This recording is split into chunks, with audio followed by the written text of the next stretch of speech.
96 সালে আন্দোলন করেছেন, জাতীয় পার্টিকে নিয়ে আন্দোলন করেছেন, এখনো সেই সুফল খাচ্ছেন।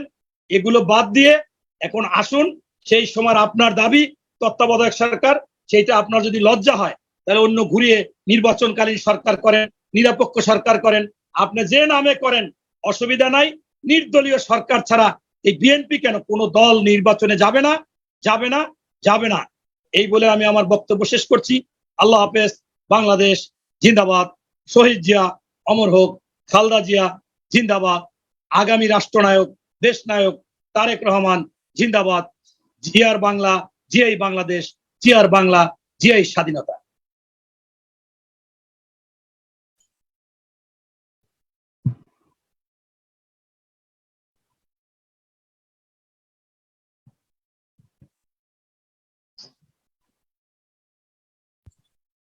ধন্যবাদ জনাব কাজী মনিরুজ্জামান ভাইকে জ্বালাময়ী বক্তব্য রাখার জন্য।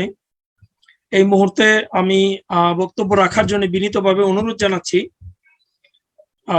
কৃষিবিদ জনাব শামীমুর রহমান শামীম ভাইকে, সহপ্রচার সম্পাদক বাংলাদেশ জাতীয়তাবাদী দল বিএনপি।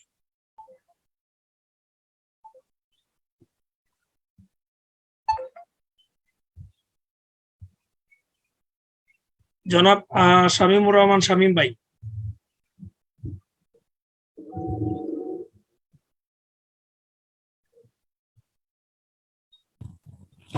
আসসালামু আলাইকুম।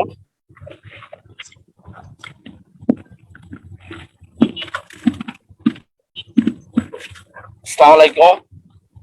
ওয়ালাইকুম সালাম ওয়া রাহমাতুল্লাহ। জি শুনতেছি। সেলিম ভাই? জি জি জি শোনা যাচ্ছে।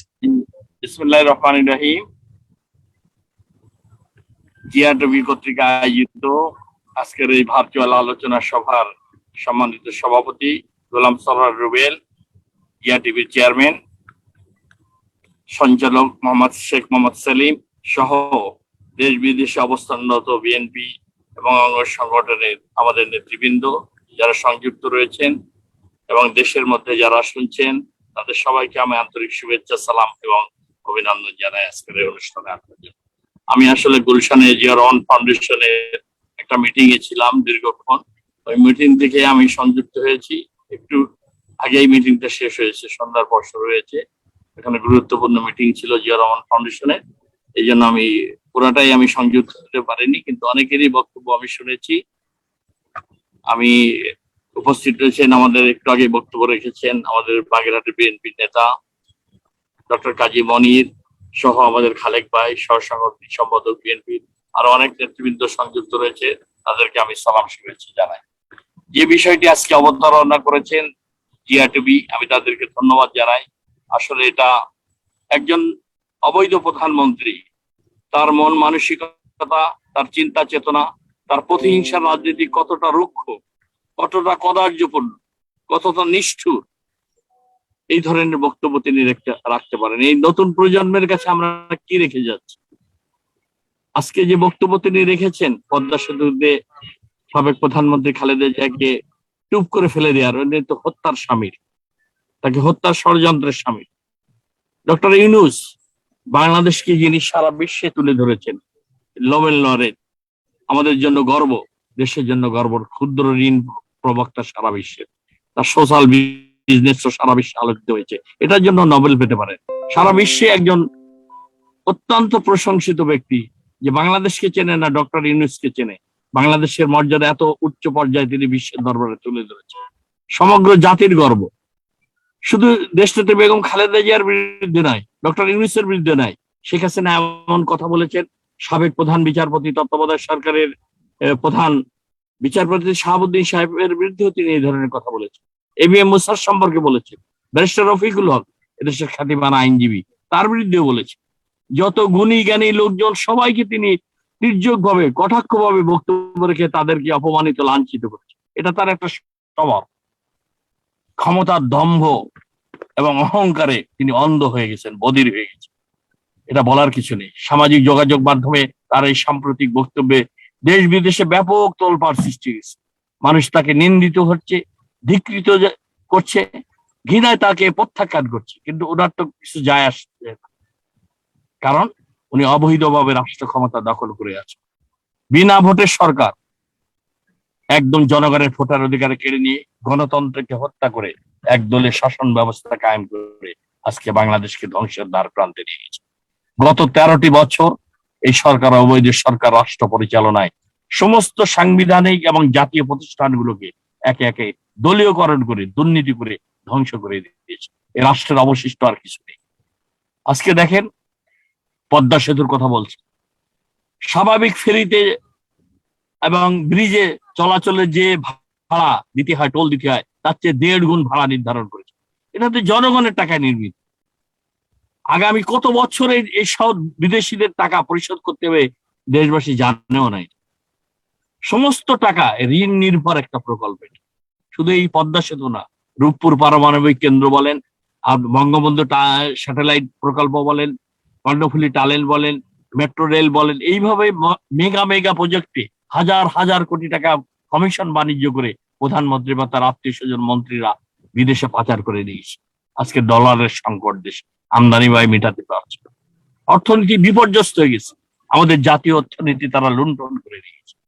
এই 37 বছরে যে আমাদের অর্জন, সে অর্জনগুলোকে এই 13 বছরে এই ফ্যাসিস্ট খুনি সরকার লুটপাট করে নিয়েছে।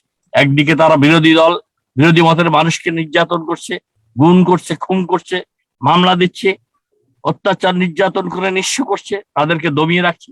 আর একদিকে যে কোনো ভাবেই হোক জয় বাংলা স্লোগান দিয়ে আইন আদালতে কোনো কিছু তাদেরকে ধরতে পারছে না। তারা টাকা কামাচ্ছে, লুটপাট করছে, দেশের অর্থনীতিকে ধ্বংস করে দিচ্ছে। সমস্ত রাষ্ট্রায়ত্ত ব্যাংক, বাণিজ্যিক ব্যাংক, স্বায়ত্তশাসিত প্রতিষ্ঠানের যে গচ্ছিত অর্থ ছিল তারা লুট করে মন্ত্রী, এমপি, প্রধানমন্ত্রী পরিবার আজকে বিদেশে পাচার করে দিয়েছে। আজকে শ্রীলঙ্কার মতো অবস্থায় বাংলাদেশ ভুগছে। আগামী 3 মাস 4 মাসও আমদানি ব্যয় এই সরকার ডলারে মেটাতে পারবে। ডলারের দাম 100 টাকার উপরে উঠে গেছে। আজকে ভয়ঙ্কর রাজস্ব খাত শেষ হয়ে গেছে, লুটপাট করে নিয়ে গেছে এই সরকার। কারণ এই সরকারের কোনো জবাবদিহিতা নেই, কারণ এই সরকারের জনগণের কাছে দায়বদ্ধতা নেই। এটা দেশপ্রেমহীন একটা লুটেরা খুনি সরকার। গত 13 বছর এই সরকার শুধু দুর্নীতিকরণ, লুটপাট, গুম খুম, মিথ্যাবাদী এবং মামলাবাজ সরকার হিসেবে জনগণের কাছে চিহ্নিত হয়েছে। একটি ইসলাম বিদ্বেষী লুটেরা সরকার, খুনি সরকার। আজকে দেখেন আলেম ওলামাদের, যারা আমাদের আবহাওয়ান কাল থেকে ওয়াজ শোনাচ্ছেন, ইসলামের খেদমত করছে, আল্লাহ আল্লাহ রসুলের কথা, দ্বীনের কথা প্রচার করছেন, সেই সমস্ত ওয়াজকারী লোকজন যারা আমাদের আলেম ওলামা, ওয়ারিসাতুল আম্বিয়া, রসুলের উত্তরসূরি, তাদেরকে কটাক্ষ করার জন্য, তাদেরকে হেয় প্রতিপন্ন করার জন্য জাতির সামনে তাদেরকে নগ্নভাবে রাষ্ট্রের পৃষ্ঠপোষকতায় আলেম ওলামাদেরকে চরিত্র হনন করছে। এই অধিকার তাদেরকে কে দিয়েছে? এই ঘাতারি গণকমিশন। এরা আবার দেশের নাকি বিশিষ্ট ব্যক্তি। এরা হল নাস্তিক, মোরতাদ, ইসলাম বিদ্বেষী শক্তি। রাষ্ট্র এদেরকে পৃষ্ঠপোষকতা দিচ্ছে। কই এতদিন তো হয়নি আলেম ওলামাদের বিরুদ্ধে। এদেশের আলেম ওলামাদেরকে মানুষ শ্রদ্ধা করে, ভালোবাসে, তারা ইসলামের কথা, দ্বীনের কথা বলে, আল্লাহ আল্লাহ রসুলের কথা বলে, কোরআনের কথা বলে, হাদিসের কথা বলে। মানুষ তাদেরকে ভালোবাসে, হক্কানি আলেমদেরকে। তারা আমাদের জীবন চলার পথে তারা আমাদের পথ নির্দেশনা দেয়। আমরা তাদেরকে শ্রদ্ধা করি, ভালোবাসি। ইসলামের পক্ষে আমরা অবশ্যই। ইসলামের উপর আঘাত করছে এই রাষ্ট্র শক্তিকে ব্যবহার করে এই সমস্ত নাস্তিক মুক্তারা, এদের বিরুদ্ধে আমাদের রুখে দাঁড়াতে সময় এসেছে। এদের বিরুদ্ধে সমুচিত জবাব দিতে হবে। প্রিয় বন্ধু আমার, শুধু এই নয়, এই সরকার গুণ খুবের আশ্রয় নিয়ে গত 13 বছর বিএনপির 2000-এরও বেশি নেতা কর্মীকে হত্যা করেছে, 600-এরও বেশি নেতা কর্মীকে গুম করেছে, 40 লক্ষ মামলা দিয়েছে নেতা কর্মীদের নাম, 1,20,000-এর উপরে বেশি মামলা। আজকে হাজার হাজার মানুষকে পঙ্গু করে দিয়েছে, লক্ষ লক্ষ মানুষ ঘর বাড়ি ছাড়া আদালতে আদালতে পালিয়ে বেড়াচ্ছে, ঘুরে বেড়াচ্ছে, দেশ ছেড়ে এক জেলা থেকে আরেক জায়গায় ঘুরে বেড়াচ্ছে, রিক্সা চালাচ্ছে, ভ্যান চালাচ্ছে। এ হলো বিএনপি নেতা কর্মীদের অবস্থা। তারা নিঃস্ব হয়ে গেছে এই 15 বছর। এই সরকারের রাষ্ট্রীয় সন্ত্রাসের শিকার। রাষ্ট্র যেখানে পৃষ্ঠপোষকতা দিচ্ছে, আইন প্রক্রিয়া সংস্থাকে হাতে নিয়ে তারা এবং আওয়ামী লীগ ক্যাডার বাহিনী যৌথভাবে, প্রশাসন এবং পুলিশ এবং আওয়ামী দুষ্কৃতকারী সন্ত্রাসীরা ঐক্যবদ্ধ হয়ে এই সমস্ত নেতাকর্মীদের উপর অত্যাচার নির্যাতন চালাচ্ছে। এটাই হলো রাষ্ট্রের সন্ত্রাস। এই আমি মনে করি শেখ হাসিনার সময় শেষ হয়ে গেছে। এই রাষ্ট্রের সন্ত্রাস করে দুর্নীতিবাজ লুটেরা প্রশাসন দিয়ে, দলবাজ পুলিশ প্রশাসন দিয়ে, র্যাব দিয়ে এবং দলীয় ক্যাডার বাহিনী দিয়ে আপনি এদেরকে রক্ষা করতে পারবেন, আপনি নিজে রক্ষা হতে পারবেন। শ্রীলঙ্কা দেখুন, কাবুলে দেখুন। সময় এসেছে আপনাদের চলে যাওয়ার পালা। এদেশের মানুষ অনেক সহ্য করেছে। এ মাটি আপনাদের অত্যাচার নির্যাতনকে আর ধারণ করতে পারছে। শ্রীলঙ্কায় বিরোধী দল প্রয়োজন হয়নি, জনগণই হাতে তুলে নিয়েছে আইন, হাতে তুলে নিয়ে তাদেরকে শাসন করেছে। দেখেছেন এমন পরিস্থিতি বাংলাদেশে আজকে বিরাজ করছে, আর মুখে বলেন গণতন্ত্রের কথা, মুক্তিযুদ্ধের চেতনার কথা বলেন। এই সরকার মুক্তিযুদ্ধের চেতনাকে ভুলণ্ডিত করেছে, গণতন্ত্রকে হত্যা করেছে। আজকে কোথায় মুক্তিযুদ্ধ করেছে? মিথ্যা এবং মামলাবাজ সরকার। আমাদের মুক্তিযুদ্ধের 7 জন বীর শ্রেষ্ঠ, 11 জন সেক্টর কমান্ডার, আজকে আমাদের 167 জন বীর উত্তম, 174 জন বীর বিক্রম, 424 জন বীর প্রতীক উপাধি পেয়েছে। শেখ মুজিবই বীরত্বপূর্ণ ভূমিকা রাখার জন্য এদেরকে উপাধি দিয়েছে। এরা তো কেউ আওয়ামী লীগের না। ডক্টর কামাল হোসেন বলেছেন এরা কেউ আওয়ামী লীগের না। তাহলে আওয়ামী লীগ মুক্তিযুদ্ধ করলো কোথায়? আওয়ামী লীগের লোকরা 71-এর মুক্তিযুদ্ধে পালিয়ে ভারতে যে আশ্রয় নিয়েছে, সেখানে যে কি করেছে আপনারা জানেন। তারাই হলো মুক্তিযুদ্ধের বড় ধ্বজাজারি হয়েছে। দুঃখ লাগে আজকে এই সরকার মুক্তিযুদ্ধের ইতিহাসকে বিকৃত করেছে। এই সরকার মুক্তিযুদ্ধের ইতিহাসকে বিকৃত করে সবার অবদানকে মুছে ফেলে দিয়ে একমাত্র ব্যক্তি পূজা শেখ মুজিবকে বড় করে তুলে ধরেছে। ইতিহাস কিন্তু সেটা নয়। আজকে সময় আসছে আপনাদের গুম খুম দুর্নীতির শ্বেতপত্র প্রকাশ করতে। কিসের আপনি আলেমদের উপর শ্বেতপত্র প্রকাশ করছেন? আপনাদের শ্বেতপত্র প্রকাশ করতে হবে এই দেশ থেকে হাজার হাজার লক্ষ লক্ষ কোটি টাকা কারা পাচার করেছে তাদের নাম প্রকাশ করতে হবে। আজকে হাইকোর্ট একটা সুইমেটো রোল দিয়েছে, কারা দেশে বিদেশে পাচার করেছে টাকা, কোন প্রতিষ্ঠান, তাদের নাম জানতে চেয়েছেন। আপনার সরকার কিন্তু সেটা নেই। সরকারই বড় বড় লোকরা এই পাচারকারের সাথে জড়িত। দেশের অর্থনীতি সম্পদ কারা বিদেশে পাচার করেছে দেশের মানুষ জানে। সময় আসবে তখন সেটা প্রকাশিত হবে। কারা গুণ খুমের আশ্রয় নিয়েছে তার শ্বেতপত্র অবশ্যই জনগণ জানে। সেই দিন বেশি দূরে নয়। আজকে মাত্র ব্রাসেলসে বৈঠক চলছে 18 তারিখ থেকে 20 তারিখ পর্যন্ত। উন্নয়নশীল দেশ ইউরোপিয়ান ইউনিয়নের সাথে বাংলাদেশের গণতন্ত্র ভোটাধিকার ব্যবস্থায় সরকার ধ্বংস করে দিয়েছে। একদলের শাসন ব্যবস্থা তারা কায়েম করেছে, নির্বাচনী ব্যবস্থাকে ধ্বংস করে দিয়েছে। ভোট কেন্দ্র দখল করে ভোট জালিয়াতি করে জনগণ বিশ্বাস করে না এই সরকারের অধীনে সুষ্ঠু নির্বাচন হবে। এই সরকার এই জন্য একতরফা তাদের দলীয় লোক দিয়ে নির্বাচন কমিশন সাজিয়েছে, ইভিএম সেট করেছে। এই দলীয় নির্বাচন ইভিএম দিয়ে বাংলাদেশের 23 সালের এই শেখ হাসিনার অধীনে আর কোন নির্বাচনে বিএনপি যাবে না, হবে না, হতে দেওয়া হবে না। নির্বাচনের আগেই এই সরকারকে বিদায় নিতে হবে। নিরপেক্ষ এবং নির্বাচনকারী নিরপেক্ষ সরকার প্রতিষ্ঠার মাধ্যমে মানুষ বিশ্বাস করবে যারা ভোট কেন্দ্রে যে স্বাধীনভাবে ভোট প্রয়োগ করতে পারে, সেই ব্যবস্থা আমরা নিশ্চিত করব। গণ আন্দোলনের মাধ্যমে এই খুনি সরকার, এই অবৈধ সরকারের পদত্যাগে আমরা বাধ্য করে দেশে গণতন্ত্র ফিরিয়ে আনবো, মানুষের ভোটের অধিকার ফিরিয়ে আনবো। এটাই হবে আজকের প্রতিবাদ্য মূল বিষয়। তার কারণ আমাদের মুক্তিযুদ্ধের সবচেয়ে বড় অর্জন ছিল গণতন্ত্র, মানুষের অধিকার, জনগণের প্রতিনিধিত্ব সরকার। আজকে সেটাই সরকার লুণ্ঠন করেছে। আজকে মানবাধিকার, মানুষের নির্বাচনী ব্যবস্থা, জনগণের প্রতিনিধি, অবৈধ পার্লামেন্ট, এই সমস্ত হরণ করে নিয়ে একদলীয় শাসন ব্যবস্থা কায়েম করে গণতন্ত্রকে শেখ হাসিনা হত্যা করেছে। আজকে কিন্তু সময় এসেছে তাদের বিদায়ের পালা। তারা কোনোভাবেই থাকতে পারবে না। এই বাংলাদেশে এত অন্যায়, অত্যাচার, দুর্নীতি, লুটপাট করে কোনো সরকার থাকতে পারে নাই। শেখ হাসিনা সরকারও পারবে না, এটা আমি বলে দিলাম।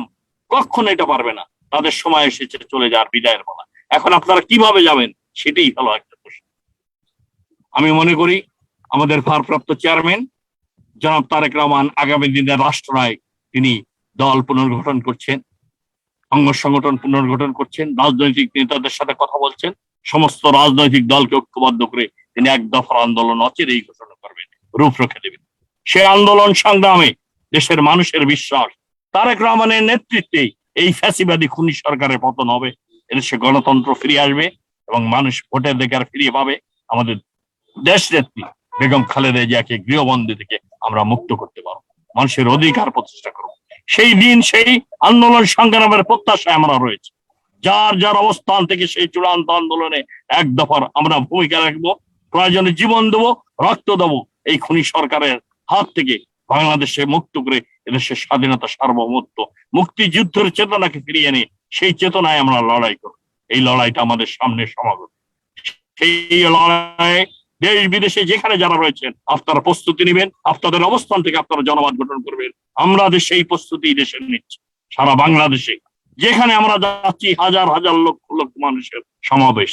মানুষ চাচ্ছে এই সরকারের দুঃশাসন থেকে মুক্তি, মানুষ চাচ্ছে এই দুর্নীতিবাজ লুটেরা খরচ সরকারের হাত থেকে দেশের মানুষের মুক্তি চাচ্ছে। সেই জন্য প্রধান বিরোধী দল এই নেতৃত্ব দেবে তারেক রহমানের। আজকে দেখেন দেশনেত্রী বেগম খালেদা জিয়া 3 বারের প্রধানমন্ত্রী, 2 বারের বিরোধী দলের নেত্রী, দীর্ঘ 39 বছর রাজনৈতিক জীবনে তার জীবনটাকে তিনি বিসর্জন দিয়েছেন মানুষের কল্যাণে। সততা, দেশপ্রেম, কর্মযোগ্য নিয়ে মানুষের হৃদয়কে তিনি জয় করেছেন। তিনি এদেশের সবচেয়ে জনপ্রিয় নেত্রী। কিন্তু একটা প্রহসন মিথ্যা মামলায় আর কারাগারে সাজা দিয়ে তাকে নির্যাতন নিপীড়ন করা হয়েছে। 4 বছর 5 মাস যাবৎ তিনি কারাগারে গৃহবন্দী রয়েছেন। এখন আজকে কিন্তু সময় এসেছে আমাদের প্রতিশোধ নেওয়া। এই খুনি সরকারের একদিন জনগণের আদালতে দাঁড়াতে হবে। এই হাজার হাজার মানুষকে শেখ হাসিনা এই বিডিআর হত্যাকাণ্ড, হেফাজতের আলেম ওলামাদের হত্যাকাণ্ড, রাজনৈতিক নেতাদেরকে হত্যা করে রক্তের হাত ধরে তিনি ক্ষমতায় দাঁড়িয়ে রয়েছে। অবৈধ সরকার, এই খুনি সরকার, এই সরকারের পতন হবেই হবে। সময় বেশি দিন নেই। আজকে মাত্র আমেরিকা একটি এম্বার্গো দিয়েছে প্রতিষ্ঠান হিসেবে র্যাব এবং কয়েকজন ব্যক্তিকে, তাই তাদের খবর হয়ে গেছে। আরো এম্বার্গো আসবে। এই সরকার গণতন্ত্র ফিরিয়ে না দেওয়া পর্যন্ত বিদেশিরা, ইউরোপিয়ান ইউনিয়ন এবং সমস্ত পশ্চিমা দেশগুলো উদ্বিগ্ন। বাংলাদেশে কি হচ্ছে? মানুষের ভোটের অধিকার, গণতান্ত্রিক অধিকার গুলো তারা কেড়ে নিয়েছে। আজকে সেই সময় এসেছে আমাদের সবাই ঐক্যবদ্ধ হয়ে কাঁধে কাঁধ রেখে আমাদের ভারপ্রাপ্ত চেয়ারম্যান তারেক রহমানের নেতৃত্বে, উনি আমাদের চূড়ান্ত আন্দোলনের দিনক্ষণ নির্ধারণ করে তিনি রূপরেখা দিবেন আন্দোলনের। এই খুনি সরকারের পতনের মধ্য দিয়ে আমরা গণতন্ত্রকে ফিরিয়ে আনবো, দেশনেত্রী বেগম খালেদা জিয়াকে মুক্ত করব, দেশের স্বাধীনতা সার্বভৌমত্বকে ইসলামী বিদ্বেষী শক্তির হাত থেকে রক্ষা করে মানুষের অধিকার ফিরিয়ে আনবো। এটি আমাদের শপথ এবং অঙ্গীকার।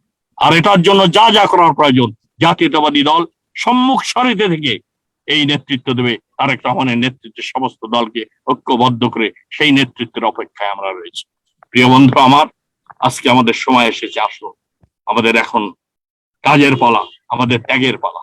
দেশনেত্রী বেগম খালেদা জিয়া এইভাবে দুইটি সামরিক সরকারকে পরাজিত করে তিনি কিন্তু দেশে গণতন্ত্রকে প্রতিষ্ঠা করেছেন। মঈনুদ্দিন ফখরুদ্দিন এরশাদের সরকারকে তিনি কিন্তু জনগণের শক্তিতে বলিয়ান হয়ে তিনি গণতন্ত্রকে প্রতিষ্ঠা করেছেন। লড়াই সংগ্রামের মধ্য দিয়ে, ত্যাগের মধ্য দিয়ে, নেতৃত্ব দিয়ে তিনি গণতন্ত্রকে ফিরিয়ে এনেছে মানুষ।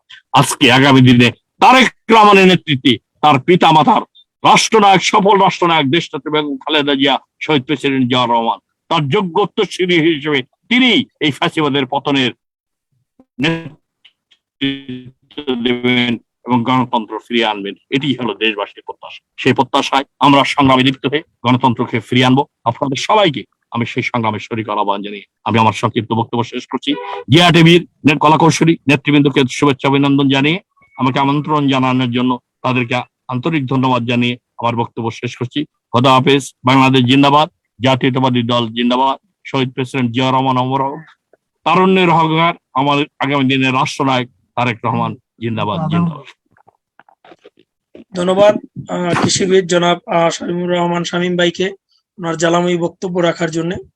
এই মুহূর্তে আমি বক্তব্য রাখার জন্য বিশেষভাবে অনুরোধ জানাচ্ছি আমাদের বিশেষ অতিথি জনাব আব্দুল খালেক ভাই, সহ সাংগঠনিক সম্পাদক, বাংলাদেশ জাতীয়তাবাদী দল বিএনপি।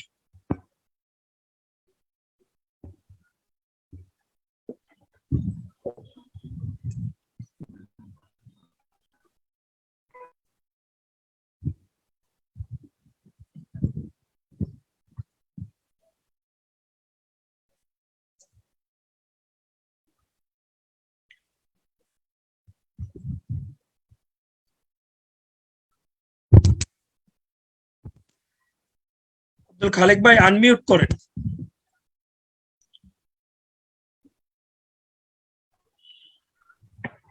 জি জি জি শোনা যাচ্ছে। বিসমিল্লাহির রহমানির রহিম। শোনা যায়? জি জি জি। বিসমিল্লাহির রহমানির রহিম।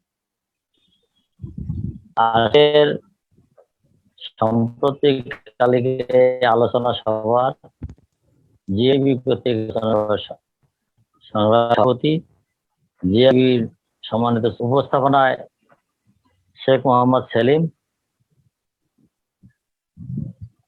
আজকে ইতিপূর্বে যারা বক্তব্য রেখেছেন সুন্দরভাবে উপস্থাপনা করেছেন। আমাদের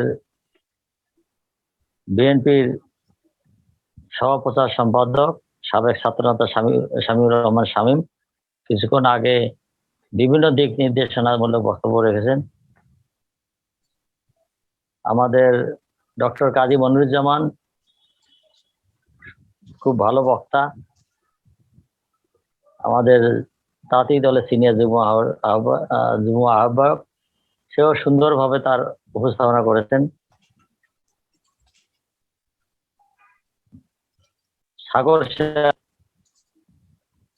জাপান বিএনপির সাধারণ সম্পাদক বরাবরের মতো আজকেও সুন্দরভাবে এই স্বৈরাচার হাসিনা বিরোধী বিভিন্ন ধরনের কথাবার্তা তার আলোচনার মধ্যে উঠে এসেছে। অন্যান্য যারা বক্তব্য রেখেছেন, যারা শুনছেন, সকলকে আমার ব্যক্তিগত পক্ষ থেকে বিএনপি জাতীয়তাবাদী দল রংপুর বিভাগের পক্ষ থেকে শুভেচ্ছা অভিনন্দন। আসসালামু আলাইকুম। মহান এই 30শে মের আমাদের বিএনপি আমাদের নেতা কর্মীদের মাঝে একটি শোক দিবস। শহীদ রাষ্ট্রপতি জিয়াউর রহমানের শাহাদত বার্ষিকী। শহীদ প্রেসিডেন্ট জিয়াউর রহমান, যিনি দেশের স্বাধীনতা সংগ্রামে ঘোষণা দিয়ে যুদ্ধ করে দেশ স্বাধীন করে পরবর্তীতে দেশ গঠনের জন্য কাজ করেছেন, তার শাহাদতের পর টেকনাফ থেকে তেঁতুলিয়া পর্যন্ত যে নেত্রী সংগ্রাম করেছেন, স্বৈরাচার বিরোধী আন্দোলন করেছেন, দলকে বাংলাদেশের জনগণের মাঝে পৌঁছে দিয়েছিলেন দেশনেত্রী বেগম খালেদা জিয়া, আজকে তৃণমূলের মাঝে দলকে এই জাতীয়তাবাদী দলের শক্তিকে তিনি শহীদ জিয়ার শোককে শক্তিতে পরিণত করে যিনি দলকে সমৃদ্ধ করে যাচ্ছেন বর্তমানে দেশ নায়ক জনাব তারেক রহমান। আজকে আমরা এক জিয়াকে 30শে মেতে হারিয়েছিলাম। আমাদের স্লোগানে ছিল সেই সময় এরশাদ বিরোধী আন্দোলনে যে এক জিয়া লোকান্তরে লক্ষ জিয়া ঘরে ঘরে। আমরা সেদিন ঢাকা বিশ্ববিদ্যালয়ে স্লোগান দিয়েছিলাম, তখন সকল প্রতিষ্ঠানগুলোতে স্লোগান ছিল, আমরা সংসদগুলোতে জিতেছিলাম। আজ শহীদ রাষ্ট্রপতি জিয়াউর রহমান, যিনি বাংলাদেশে যে বাকশাল প্রতিষ্ঠিত করেছিলেন শেখ মুজিবুর রহমান, সেই বাকশাল থেকে আবার আওয়ামী লীগ প্রতিষ্ঠার জন্য আওয়ামী লীগের লাইসেন্স দিয়ে শেখ হাসিনাকে স্বদেশে নিয়ে এসে রাজনীতি করার যে সুযোগ করে দিয়েছিলেন, তিনি শহীদ রাষ্ট্রপতি জিয়াউর রহমান। আর জিয়াউর রহমান যদি শেখ হাসিনাকে দেশে আসতে না দিতেন, উনি দেশে আসতে পারতেন না।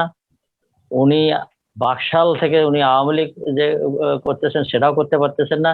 সুতরাং আওয়ামী লীগের যে পুনর্জন্ম হয়েছে, বাকশাল থেকে যে আওয়ামী লীগ পুনর্জন্ম হয়েছে, তা দিয়েছিলেন শহীদ রাষ্ট্রপতি জিয়াউর রহমান। যার প্রতিশ্রুতিতে শহীদ প্রেসিডেন্ট জিয়াউর রহমানের কাছে শেখ হাসিনা সহ আওয়ামী লীগের কৃতজ্ঞ থাকা উচিত। অথচ প্রতি পদে পদে শহীদ রাষ্ট্রপতি জিয়াউর রহমানের কে সম্পর্কে বিষোদ্গার করা হয়। শহীদ এমন কথা যে শহীদ রাষ্ট্রপতি জিয়াউর রহমান নাকি মুক্তিযুদ্ধই করেন নেই, অথচ অনেকেই সেদিন দেশ থেকে আওয়ামী লীগের যারা নেতৃবৃন্দ এখন আছেন, যারা এখন মুক্তিযোদ্ধা বলছেন, তারা কেউ এদেশে যুদ্ধ করেননি। একজনও বলতে পারবে না দেশের মধ্যে যুদ্ধ করেছেন। কত প্রেসিডেন্ট মেম্বার আছেন আপনার আওয়ামী লীগের, কেউ যুদ্ধ করে নেই, ভারতের মধ্যে ছিলেন। কিন্তু শহীদ রাষ্ট্রপতি জিয়া রহমান যুদ্ধ করেছেন বাংলাদেশের এক প্রান্ত থেকে আর এক প্রান্ত, সেই রৌমারী, কুড়িগ্রামের রৌমারী থেকে চট্টগ্রাম পর্যন্ত তিনি যুদ্ধ করেছেন, দেশ স্বাধীন করেছেন। তার এই দল বাংলাদেশ জাতীয়তাবাদী দল, যে দল সম্পর্কে এই হাসিনা বিভিন্ন সময় বিভিন্ন ধরনের কথা বলে, যে শহীদ রাষ্ট্রপতি জিয়াউর রহমানকে যিনি মুক্তিযোদ্ধা নয় হিসেবে বলতেছেন, আবার দেশ নেত্রী বেগম খালেদা জিয়াকে উনি বিভিন্ন তার মুখ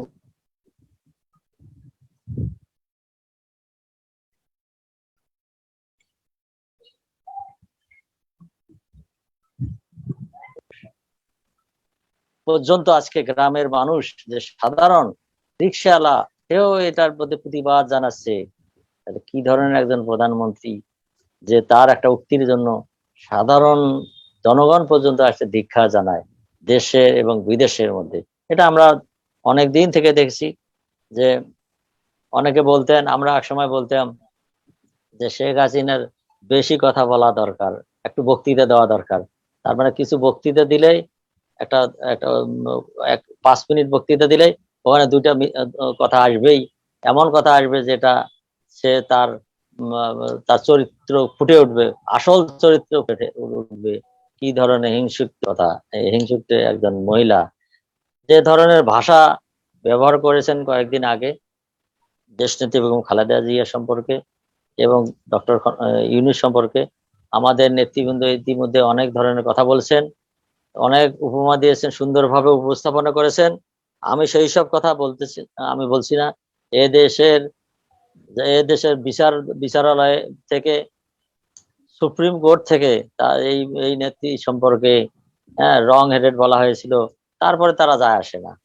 যে যতই কথা বলুক না কেন, যতই এখন যে যার দিনের ভোট রাতের মধ্যে নিয়ে যে প্রধানমন্ত্রী দিব্যি বলে আমি গণতন্ত্র প্রতিষ্ঠা করেছি, আমি ভোট দিয়েছি জন্যই আজকে সুন্দর ভোট হয়েছে, জনগণ ভোট দিতে পেরেছে, সরকার প্রতিষ্ঠিত হয়েছে, তাদেরকে কি বলার আছে?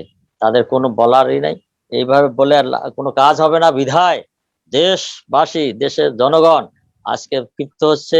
আমরা জাতীয়তাবাদী দল তৃণমূল আজকে সোচ্চার হচ্ছে, বাংলাদেশের এক প্রান্ত থেকে আরেক প্রান্ত গর্জে উঠছে। আন্দোলনের বিকল্প নাই।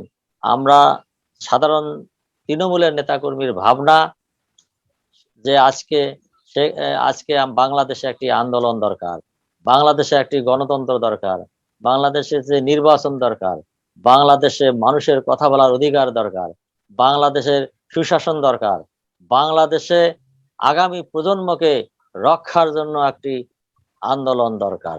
সেই আন্দোলনের নেতৃত্ব দিবেন দেশ নায়ক তারেক রহমান, এবং তারেক রহমানের নির্দেশে এই বিএনপি এবং অঙ্গ দল যেসবের যেগুলোকে উনি প্রতিষ্ঠিত করতেছেন, আমরা বিভাগের দায়িত্বে আছি বিএনপির, আমরা আমাদের বিভাগের মতো আমাদের যারা বিভাগের দায়িত্ব আছেন এবং বিভাগের সিনিয়র নেতৃবৃন্দ আছেন, বিএনপি সিনিয়র নেতৃবৃন্দ সকলের পরামর্শে আমরা বিএনপি এবং অঙ্গ দলগুলো সুসংগঠিত করছি গণতন্ত্রের জন্য, মানুষের অধিকারের জন্য, দেশ বাঁচানোর জন্য, দেশের জন্য আর একটি সংগ্রামের জন্য। এক সংগ্রাম হয়েছিল ৭১-এ দেশ স্বাধীনের জন্য। দেশ স্বাধীনের পরে এদেশে যখন হাহাকার চলতেছে, দুর্নীতি চলতেছে, তখন আর একবার একটা বিপ্লব হয়েছিল, ৭ই নভেম্বর সিপাহী জনতার বিপ্লব। এবং যখন আবার স্বৈরাচার শাসকের আবির্ভাব হয়েছিল, এই স্বৈর শাসককে উৎখাতের জন্য এবং জনতার সংগ্রাম, ছাত্র জনতার সংগ্রাম, সেদিন ৯০-তে হয়ে একটি পতন হয়েছিল। এখন আর একটি দরকার, আর একটি সংগ্রাম প্রয়োজন, দেশের জন্য শেষ সংগ্রাম, যে সংগ্রামের মধ্যে একটি স্বাধীন সার্বভৌম দেশ প্রতিষ্ঠা হয়েছিল, সেই দেশের আবার পুনর্ভাব হবে, দেশের গণতন্ত্র ফিরে আসবে, দেশের মানুষের মধ্যে হাসি ফুটবে, দেশে ন্যায় বিচার প্রতিষ্ঠা হবে, দেশে সুশাসন প্রতিষ্ঠা হবে, দেশে এই যে ধরনের রাহাজানি দুর্নীতি চলছে এইগুলো বন্ধ হয়ে যাবে।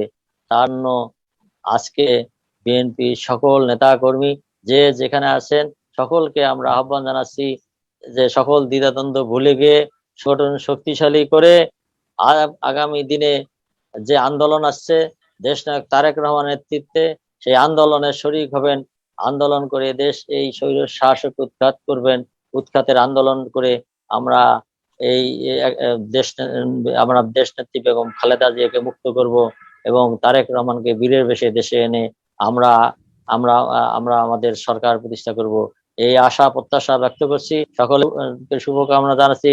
সকলে সুস্থ থাকবেন, ভালো থাকবেন, সুন্দর থাকবেন, এই আশা প্রত্যাশা ব্যক্ত করে আগামী আন্দোলনে সকলে শরিক হবেন।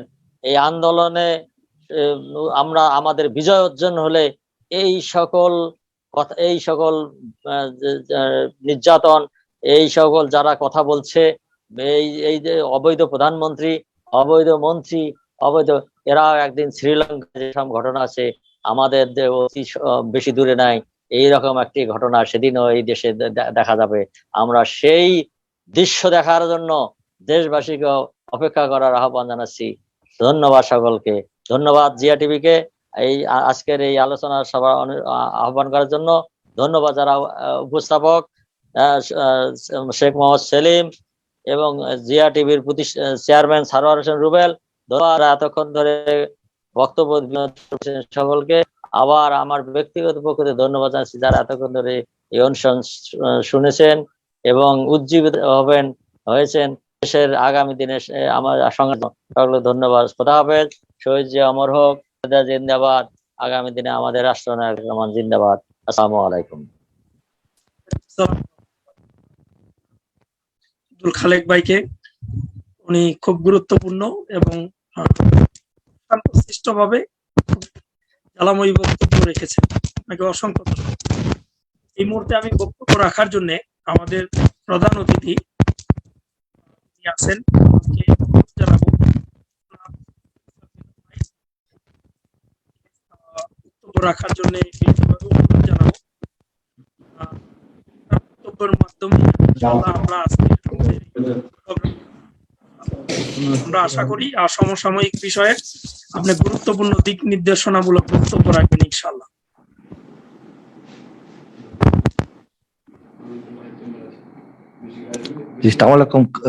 এখন বক্তব্য কে রাখবে? জি জি জি আপনি। ধন্যবাদ। আউযু বিল্লাহি মিনাশ শাইতানির রাজিম। বিসমিল্লাহির রহমানির রহিম। আজকের জিয়া টেলিভিশনের আয়োজনে চেয়ারম্যান সারোয়ার হোসেন রুবেলের সভাপতিত্বে শেখ মোহাম্মদ সেলিমের সঞ্চালনায় আজকের এই মহতী আয়োজন, বিশেষ করে সমসাময়িক যে প্রেক্ষাপট, বাংলাদেশের রাজনীতি যে ঘনঘটা, সেই ঘনঘটার সামান্য একটু আলামত আর কি, যে গুণীজনকে, বিশিষ্টজনকে কটূক্তি করা, যেটা হচ্ছে চিরাচরিত অভ্যাস বর্তমানে এই অবৈধ এবং অনৈতিক যে প্রধানমন্ত্রী, তার সেই আয়োজনের যারা অংশগ্রহণ করেছেন, বিশেষ করে কিছুক্ষণ আগে বক্তব্য রাখলেন আমার একজন অত্যন্ত শ্রদ্ধাভাজন ব্যক্তিত্ব, আমাদের আব্দুল খালেক ভাই বক্তব্য রাখলেন। সাবেক ছাত্রদলের ভারপ্রাপ্ত প্রেসিডেন্ট ছিলেন, আমি তখন ছাত্রদলের ভাইস প্রেসিডেন্ট ছিলাম। কিছুক্ষণ আগে বক্তব্য রেখেছেন আমার আরেকজন সহযোদ্ধা ভাই শামীম, কৃষিবিদ শামীম, সেও সাবেক ছাত্রনেতা, উনি সহপ্রচার সম্পাদক ছিলেন, বর্তমানে আছেন। জ্বালাময়ী বক্তব্য রেখেছেন আমাদের তাঁতি দলের সিনিয়র যুগ্ম আহ্বায়ক, ওনার নাম সম্ভবত ডক্টর কাজী মনিরুজ্জামান মনির, এবং দেশ বিদেশ থেকে অনেক আমাদের নেতৃবৃন্দ অংশগ্রহণ করেছেন। তারা অনেকে বলেছে, আমাদের সবার বক্তব্য শোনার সুযোগ কম হলেও অনেকের বক্তব্য শুনেছি, এবং যারা আজকের এই জিয়া টেলিভিশনে বিভিন্ন অনেক ধৈর্য ধরে বিভিন্ন প্রান্ত থেকে, দেশ বিদেশের বিভিন্ন প্রান্ত থেকে শুনছেন, তাদের সবাইকে আমার হয়ে, জাতীয়তাবাদী দল, জাতীয় নির্বাহী কমিটির হয়ে এবং রাজশাহীর আমাদের বিএনপির হয়ে আপনাদেরকে জানাই সশ্রদ্ধ সালাম এবং কৃতজ্ঞতা।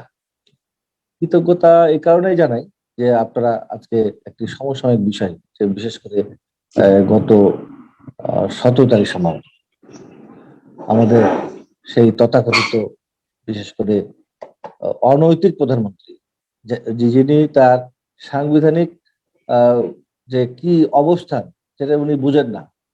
উনি যখন এইরকম বারবার, শুধু এখন না, বারবার যখন উনি এইরকম মন্তব্য করেন এবং বিভিন্নভাবে যে সমস্ত বক্তৃতাগুলো করে, সেখানে যে তার চারিত্রিক বৈশিষ্ট্য ফুটে ওঠে, সেটা বাংলাদেশের মানুষের বুঝতে আর মানে কোনো প্রবলেম হয় না। কিন্তু আমাদেরকে একটা জিনিস বুঝতে হবে যে এটা কেন, এই রকম বক্তব্য কেন উনি আবার রাখছেন। এটা নিশ্চয়ই কোনো কারণ আছে। আমার কাছে মনে হয়েছে যে তার যে আজ্ঞাবহ যে প্রেসিডেন্ট, মহামান্য রাষ্ট্রপতি, সেই রাষ্ট্রপতিকে দিয়ে সার্চ কমিটির নামে তার অনুগত নির্বাচন কমিশন গঠন করে আবার ওই জাদুর বাক্সের মতো ইভিএম পদ্ধতি চালু করে আগামী দ্বাদশ জাতীয় সংসদ যেন তেন ভাবে পার হয়ে পুনরায় আবার ক্ষমতায় যেতে চায়। এগুলো হচ্ছে তার এই কারণে আমার মনে হয় যে এখন এই সমস্ত বক্তৃতাগুলি উনি করতে চাচ্ছেন। কিন্তু আসল বিষয়টা কি?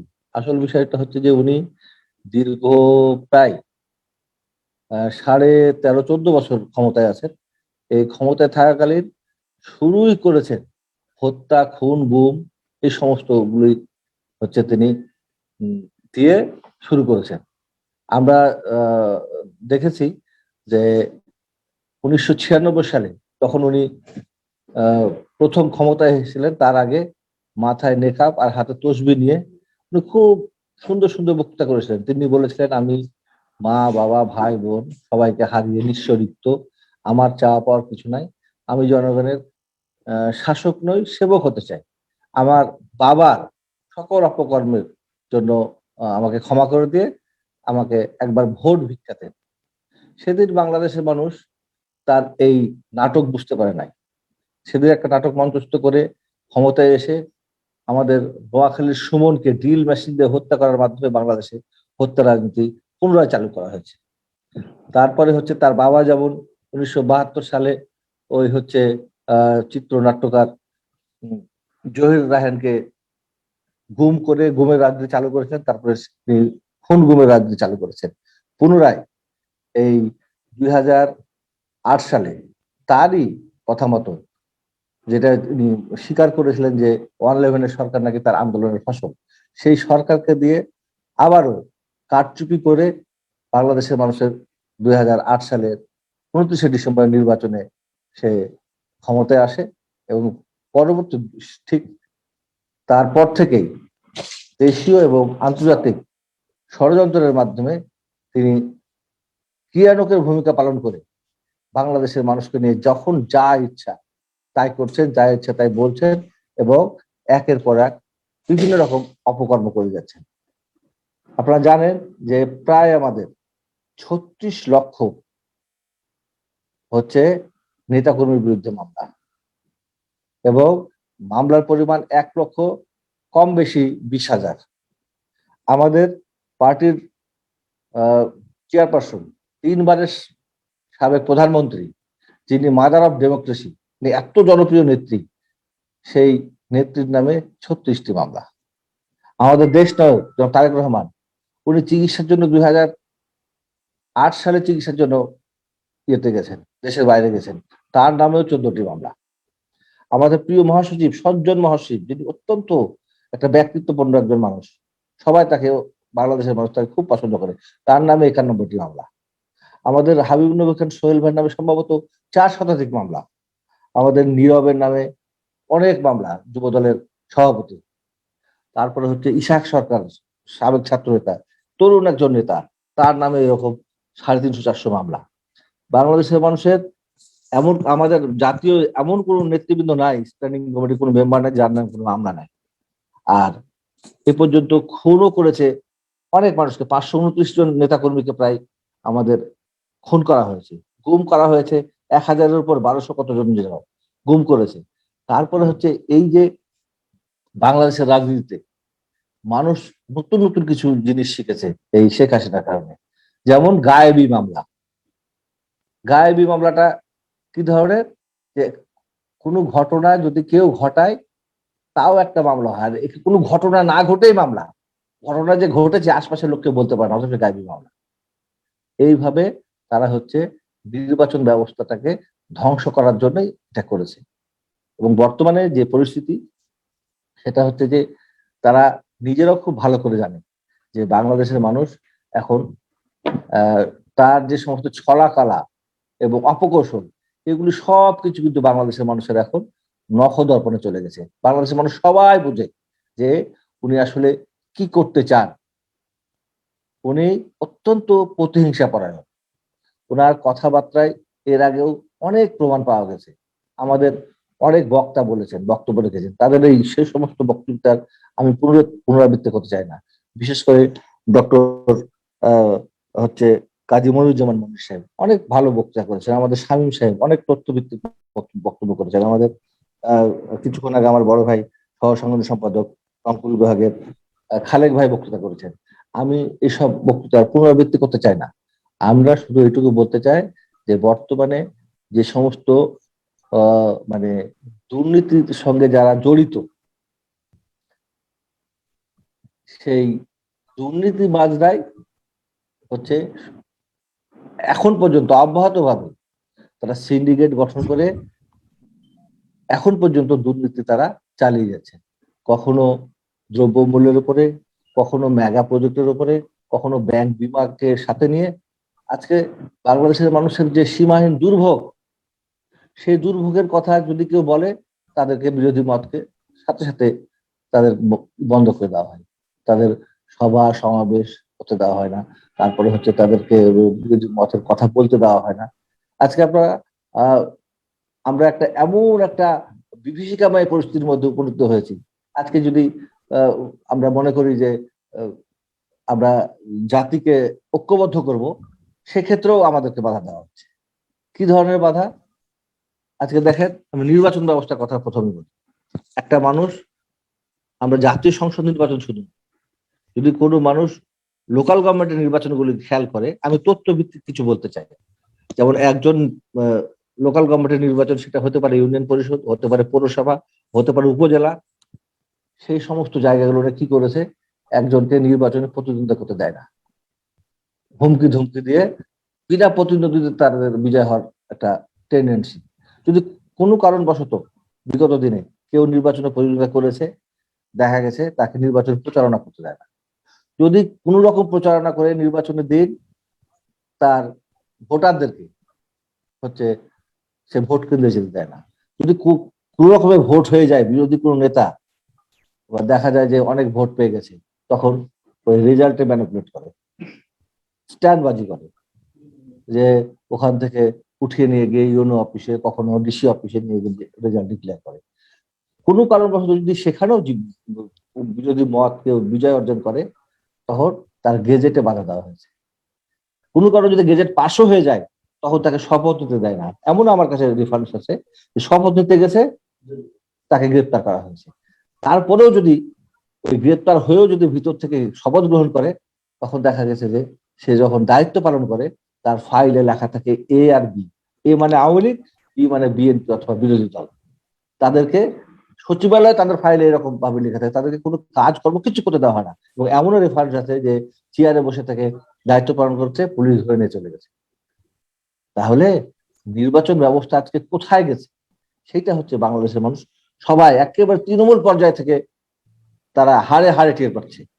আর মেগা প্রজেক্টের নামে যে কি ধরনের দুর্নীতি বাংলাদেশে হয়েছে, অনেকেই রেফারেন্স দিয়েছে, বলে কেউ বলে 11,500 লক্ষ কোটি টাকা উনি মানে ওই বিগত সরকার, বর্তমান সরকারের যে সমস্ত সিন্ডিকেট আছে, সিন্ডিকেটের মাধ্যমে, এবং কার নাম বলবো আর কার নাম বলবো না, টপ টু বটম তাদের হচ্ছে আপাদ মস্তক আজকে দুর্নীতিতে শুধু নিমজ্জিত হয়ে গেছে। তারা সবাই এখন টাকা পাচার করা নিয়ে ব্যস্ত। আর বাংলাদেশের মানুষ এগুলো সব দেখছে, সবকিছু দেখছে, জানছে, বুঝছে। আজকে আমাদের সবচাইতে জনপ্রিয় নেত্রী, এখন শুধু বাংলাদেশের জনপ্রিয় নেত্রী না, উনি হচ্ছে গোটা বিশ্বের মধ্যে সবচেয়ে এখন জনপ্রিয় নেত্রী, মাদার অফ ডেমোক্রেসি, যিনি তার জীবন দশায় আজকে তার এই 76 বছর বয়সে, যিনি 1971 সাল থেকে তার স্ট্রাগল শুরু করেছেন। আজকে যদি প্রশ্ন করি বিরোধী মতের নেতাদেরকে যে ইতিহাসে রাখার রাজা শহীদ রাষ্ট্রপতি জিয়া রহমান যখন মহান স্বাধীনতা যুদ্ধের ঘোষণা দিয়েছিলেন, তখন কি কারোর সঙ্গে উনি আলাপ করেছিলেন? তার পরিবারের সঙ্গে কথাবার্তা বলে গেছিলেন? তা করেন নাই। উনি সামনে যা পেয়েছিলেন সেইভাবে তিনি মহান স্বাধীনতা যুদ্ধের ঘোষণা দেওয়ার জন্য ক্ষেত্র তৈরি করেছিলেন। আর এই কারণেই ওনার পরিবার যে বিপদে পড়েছিল, অত্যন্ত কৌশলী হয়ে ঢাকাতে এসে হচ্ছে আমাদের নেত্রী পাক বাহিনীর হাতে অ্যারেস্ট হন। তার দুটি শিশু সন্তান নেই, আজকে তাকে পর্যন্ত আজে বাজে কথাবার্তা বলা হয়। তার জীবন দশায় তার ত্যাগের কোনো শেষ নাই। উনি বাংলাদেশের মানুষের জন্য এমন কিছু নাই যে তিনি দেননি। তার স্বামী হারিয়েছেন, তার সন্তান হারিয়েছেন, তার বাড়ি ঘর থেকে তাকে উচ্ছেদ করা হয়েছে।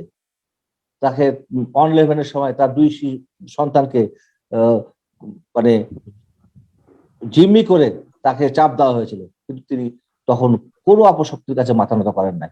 আজকে হচ্ছে তার বড় সন্তানকে, আমাদের প্রিয় নেতা যিনি ভারপ্রাপ্ত চেয়ারম্যানের দায়িত্ব পালন করেছে দেশ নায়ক তারেক রহমানকে, ও নির্যাতন করে তার শরীরের শারীরিকভাবে তাকে কতটা মানে ক্ষতবিক্ষত করা হয়েছে, সেটা হচ্ছে তিনি এখন পর্যন্ত মুখ খোলেন নাই। তো আমরা তো জানি, আমরাও তখন অনলেভেনে ইয়েতে ছিলাম, জেলখানায় ছিলাম, আমাদের নামে মামলা, মিথ্যা মামলা দিয়ে আমাদেরকে সাজা দেওয়া হয়েছিল। তো আমরা জানি, ফেস করেছি যে তারা কি করতে পারে। তো এই পরিস্থিতির মধ্যে আজকে দেখেন, এইরকম একটা নেত্রী যার ত্যাগের শেষ নাই, তার দীর্ঘ 40 বছর স্মৃতি বিজড়িত বাড়িকে বুলডোজার দিয়ে ভেঙে ফেলে দিয়ে আজকে ওখানে সেনা বাহিনীদেরকে প্লট দেওয়ার নাম করে আজকে কি করেছে দেখেন। তো এই পরিস্থিতিগুলো হচ্ছে বাংলাদেশের মানুষ কারো আর এখন অজানা নয়। এই জন্যই দেশনেত্রী বেগম খালেদা জিয়াকে নিয়ে বারবার তারা এরকম করে। আমি যদি বলি যে আপনি যে শপথ নিয়েছেন তথাকথিত প্রধানমন্ত্রী, আপনি তো শপথ ভঙ্গ করেছেন। আপনার ওখানে স্পষ্ট হয়ে বলা আছে যে আপনি কখনো অনুরাগ বিরাগ হবেন না, কারোর প্রতি আপনি হবেন না। তো আপনি কি করেছেন? প্রতিহিংসা পরায়ণ হয়ে তাকে বলছেন যে পদ্মা সেতু থেকে ঠুস করে ফেলে দিতে হবে। তা আপনি কি মনে করছেন যে এটা সব আপনার বাপদাদার সব পত্রিকা একেবারে তালুকদারি, যে আপনি যা বলবেন তাই করতে পারবেন? আজকে কিন্তু আপনার মনে হয় না যে আপনার কোমরে অত জোর এখন আর নাই যে আপনি ইচ্ছা করলেই দেশ নেত্রী বেগম খালেদা জিয়াকে ঠুস করে আপনি থেকে ফেলে দিবেন? আর আপনি গুণীজনদের সম্মান দেন না। আপনি সুপ্রিম কোর্টের অ্যাডভোকেট ইয়েকে শফিউল হককে, উনি কিছু আগে মারা গেলেন, নাম বলে গেলাম, ওনাকে বলেছিলেন মুইকার খালুরে। তারপরে আপনি ডক্টর ইউনুসকে এর আগেও, প্রফেসর ইউনুসকে আপনি এর আগেও অনেক কটূক্তি করেছেন। আপনি বেগম খালেদা জিয়াকে নিয়ে আজে বাজে কথা মন্তব্য করতে পর্যন্ত আপনি কি করেন না। তো আমি বলি যে এই আপনি যে বক্তব্যটা দিয়েছেন এটা কিন্তু একটা প্রতিহিংসার একটা বক্তব্য, এবং এই বক্তব্যতে আপনি দেশনেত্রী বেগম খালেদা জিয়াকে প্রাণনাশের হুমকি দিয়েছেন। সেই জন্য অবশ্যই আপনাকে কাঠ গড়ায় উঠতে হবে, আপনাকে একদিন কৈফিয়ত দিতে হবে। বাংলাদেশের মানুষ কৈফিয়ত আপনার কাছ থেকে দিবে, এইটা আপনি মাথায় রেখেন। আপনি কথায় কথায় এখন মানুষের নামে মামলা করেন, আপনি রাষ্ট্রদ্রোহী মামলা করেন, আপনি হচ্ছে ডিজিটাল অ্যাক্ট পাস করে নিয়ে আপনি সাংবাদিকদেরকে, আপনি কিছু কিছু সাংবাদিককে করায়ত্ত করে আপনি হচ্ছে তাদেরকে সুযোগ সুবিধা দিয়ে বিভিন্ন চ্যানেলগুলো নিয়ন্ত্রণ করে আজকে মানুষকে আসল যে পরিস্থিতি বাংলাদেশে সেগুলো আপনি অনুধাবন করতে দেন না। আপনি কি মনে করেন যে বাংলাদেশের মানুষ জানে না? বাংলাদেশে এই যে সামাজিক যোগাযোগ মাধ্যমে কারণে আজকে সবকিছু জানে। তো এখন আমাদের বিএনপির নেতৃবৃন্দ যেটা করণীয় সেটা হচ্ছে আমাদের দেশ নায়ক তারেক রহমান তিলে তিলে উনি হচ্ছে সারা বাংলাদেশে হচ্ছে বিএনপিকে জাগ্রত করেছেন, সুসংগঠিত করছেন। প্রায় সুসংগঠিত করার কাজ হচ্ছে শেষ দ্বার প্রান্তে। নিশ্চয় চলমান গণতান্ত্রিক যে আন্দোলন, সেই আন্দোলনকে বেগবান করার জন্য কর্মসূচি আসবে। সেই কর্মসূচিতে বাংলাদেশের সকল মানুষ, শ্রেণী পেশার মানুষ, শুধু বিএনপির দায়িত্ব না, শুধু যুব দলের না, ছাত্র দলের না, স্বেচ্ছাসেবী দলের না, গোটা বাংলাদেশের মানুষকে ঐক্যবদ্ধ হতে হবে এবং সেই জন্য অগ্রণী ভূমিকা রাখতে হবে বিএনপিকে।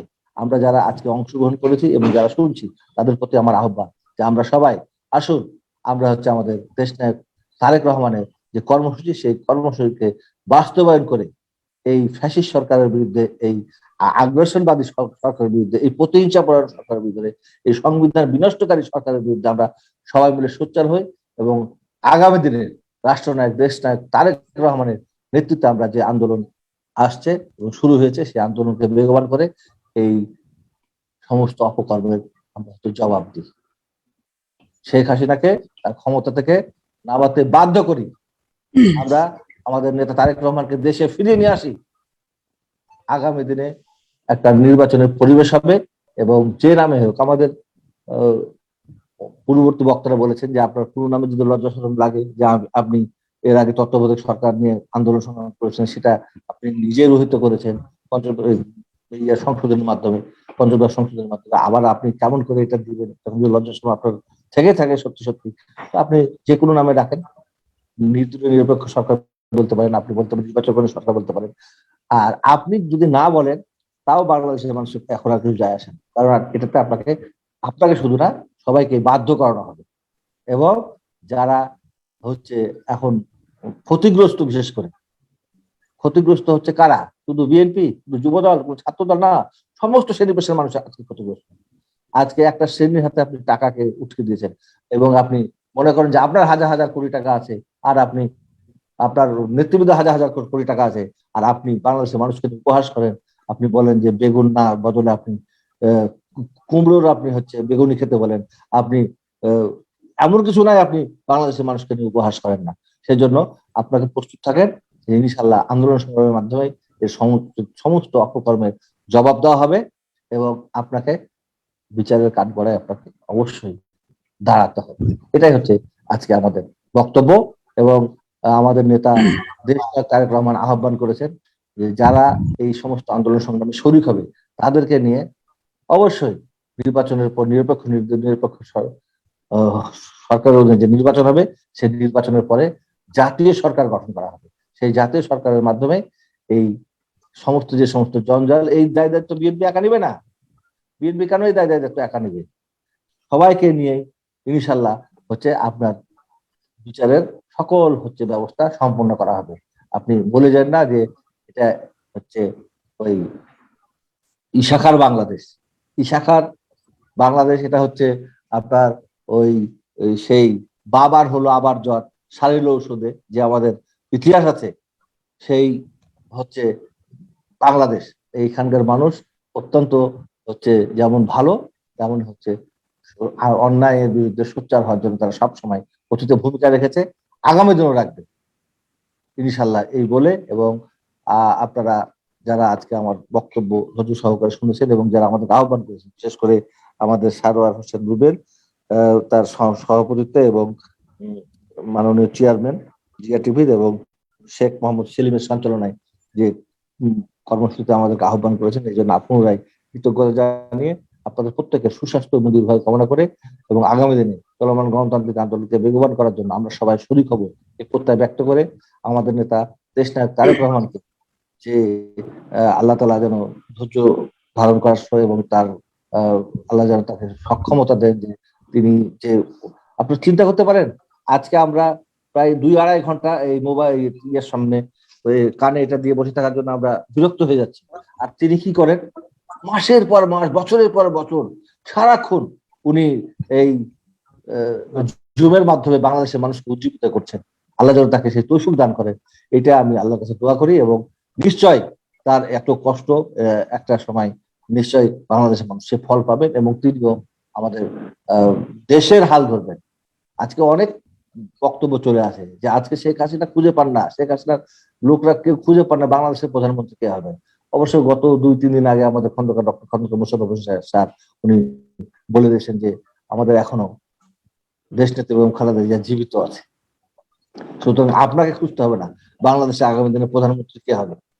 তো যাই হোক, আমি আবারও প্রত্যেকের সুস্বাস্থ্য কামনা করে আমি আমার বক্তব্য শেষ করছি। খোদা হাফেজ। বাংলাদেশ জিন্দাবাদ, দেশনেত্রী বেগম খালেদা জিয়া জিন্দাবাদ, শহীদ রাষ্ট্রপতি দেশনায়ক তারেক রহমান জিন্দাবাদ, শহীদ রাষ্ট্রপতি জিয়াউর রহমান অমর হোক, অমর হোক, অমর হোক। আসসালামু আলাইকুম। ওয়ালাইকুম সালাম ওয়া রাহমাতুল্লাহ। ধন্যবাদ জনাব শফিকুল হক মিলন ভাইকে ওনার জ্বালাময়ী এবং গুরুত্বপূর্ণ সমসাময়িক দিক নির্দেশনামূলক সমাপ্তি বক্তব্য রাখার জন্য। আপনাদের সবাইকে জিয়া টিভির পক্ষ থেকে, সারোয়ার হোসেন রুবেল ভাইয়ের পক্ষ থেকে, আমাদের সকলের পক্ষ থেকে শুভেচ্ছা অভিনন্দন জানিয়ে আজকে জিয়া টিভির এই প্রোগ্রামটি শেষ করতে যাচ্ছি। ইনশাআল্লাহ স্বাধীন সার্বভৌমত্ব সোনার বাংলা, শহীদ জিয়ার রেখে যাওয়া সোনার বাংলা পুনরায় ফ্যাসিস্ট সরকারের হাত থেকে মুক্তি পাবে দেশনেত্রী বেগম খালেদা জিয়ার নেতৃত্বে, তারুণের অহংকার জনাব তারেক রহমানের নেতৃত্বে, বাংলাদেশের জনগণের ঐক্যবদ্ধ দুর্বার আন্দোলনের মাধ্যমে। এই প্রত্যাশা রেখে আজকে বিদায় নিচ্ছি। আমি শেখ মোহাম্মদ সেলিম আপনাদের সবাইকে ধন্যবাদ এবং সুস্বাস্থ্য কামনা করি। আসসালামু আলাইকুম ওয়া রাহমাতুল্লাহি ওয়া বারাকাতুহু।